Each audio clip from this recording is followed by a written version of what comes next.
Hi! In front of me is REALME C53 and today I would like to show you how you can change default apps.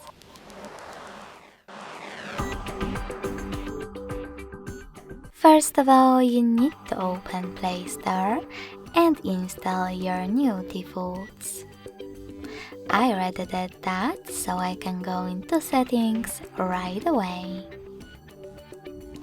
In settings, click on apps, then scroll down just a bit and tap on default apps.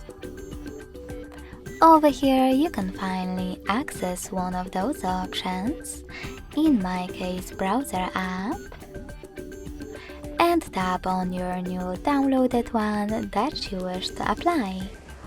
I will go with Chrome. So when I click on it and go back, I can see that my default app has changed.